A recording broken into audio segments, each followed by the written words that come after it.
آغاز کر رہا ہوں میں اللہ کے نام سے، اور اس کے بعد مدحت خیر الانام سے۔ جماعت داہم کے عزیز طلباء و طالبات، آج غزل کا مطالعہ کریں گے اور دوسری غزل کے مشکل الفاظ کے معانی تیار کریں گے۔ غزل کا مصرع ہے: آدمی آدمی سے ملتا ہے۔ جگر مراد آبادی کی غزل، تو آئیے کتاب سے ذرا دیکھ لیتے ہیں۔ طلباء و طالبات، یہ آپ کی غزل ہے: آدمی آدمی سے ملتا ہے، دل مگر کم کسی سے ملتا ہے۔ بھول جاتا ہوں میں ستم اس کے، وہ کچھ اس سادگی سے ملتا ہے۔ ستم، ظلم، آج کیا بات ہے کہ پھولوں کا رنگ تیری ہنسی سے ملتا ہے۔ سلسلہ فتنہ قیامت کا تیری خوش کامتی سے ملتا ہے۔ مل کے بھی جو کبھی نہیں ملتا، ٹوٹ کر دل اسی سے ملتا ہے۔ ٹوٹ کر، شدت سے۔ فتنہ قیامت، قیامت کا شور۔ خوش قامتی، لمبا قد، قدآور ہونا۔ عزیز طلباء و طالبات، یہ مشکل الفاظ کے معنی، اور اب شاعر کا تعارف دیکھتے ہیں۔ یہ جگر مراد آبادی کا تعارف ہے۔ 1890 میں سن پیدائش ہے اور 1958 سن وفات۔ یہاں سے شروع کرنا ہے۔ جگر کا اصل نام علی سکندر اور تخلص جگر تھا۔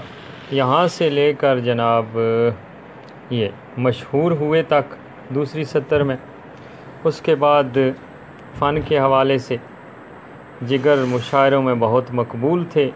یہاں سے لے کر آخر تک ان کے شعری مجموعے وغیرہ شامل ہیں جی۔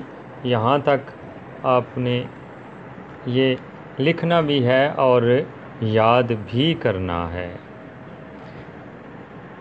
عزیز طلباء و طالبات، اگر شاعر کا تعارف ذہن نشین ہو تو تشریح میں اضافے کا باعث بنتا ہے۔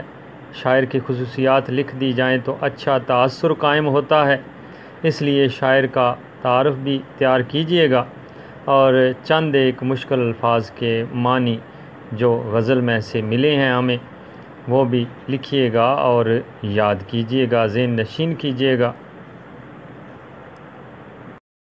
طلباء و طالبات، جگر مراد آبادی کی غزل ہم نے پڑھی۔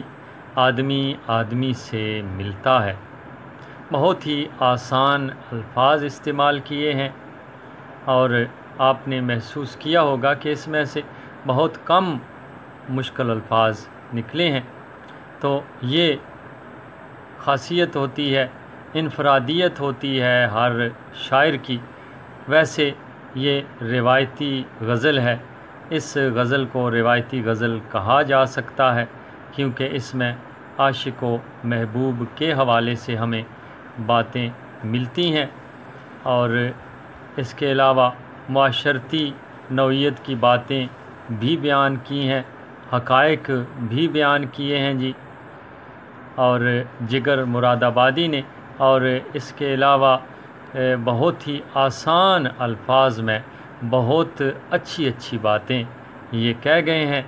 امید ہے آپ شوق اور توجہ سے اس کا مطالعہ کریں گے، اور مشکل الفاظ کے معانی کی مدد سے یا پھر اشعار پڑھ کر ان کا مفہوم اخذ کرنے کی کوشش کریں گے۔ اپنی ذہنی صلاحیتوں کو آزمانا چاہیے، آپ بھی آزمائیے۔ اس کے ساتھ ہی آپ کا معلم ممتاز گوندل آپ سے اجازت چاہتا ہے۔ انشاءاللہ دوبارہ حاضر ہوں گے۔ اللہ نگہبان۔